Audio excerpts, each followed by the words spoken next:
oling. Aka bir daqiqa vaqtingiz olsak bo'ladimi? Aynan. Sport jurnalisti bo'laman. Savollarimiz bor futbol bo'yicha. Sportga qiziqasizmi o'zingiz? Ha, albatta mana kichkina o'g'lim. Qaysi biri? Bo'lajak yulduz mana bunisi. Bo'ldi, akajon. Futbol haqida savollarimizlar bor edi. O'zbekiston milliy terma jamoasi ilk marotaba jahon chempionatiga chiqdi.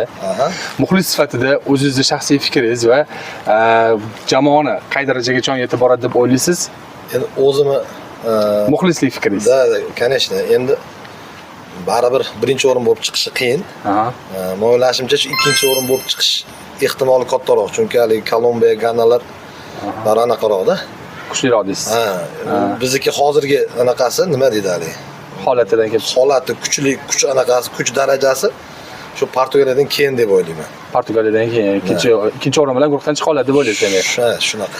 Milliy terma jamoa o'yinchilaridan qaysi biriga muxlissiz o'yinini ko'rsangiz mazza qilib tomosha qilasiz? Endi hammasiga, asosan Husanov bilan mana bu Fayzullayev, Shomurodov o'yin mazza qilishidagi вообще-то u oilaviy turib haligi nima deydi hali?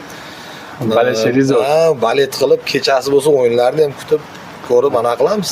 U jamoani qo'yganda Paxtakor, Andijon, Neftchini qo'yganda siz qaysi biriga impulsli qilgan bo'lasiz?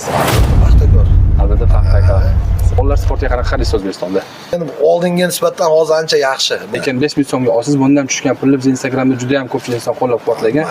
Maktabda, o'sha qishloqdagi maktablarda formadan, koptadan qiynalgan bolalarga yordam berish maqsadida shu loyihani qilganmiz. Buni olasizmi, olmaysizmi? Yo'q, olamiz. Bo'ldi, aka. Savosi nechta? Agar u bolalar sportini rivojlantirish bo'lsa, ikkita olaman. Bo'ldi, savob olasiz. Bo'lishadi. Sog' bo'ling. Mayda pulimiz ham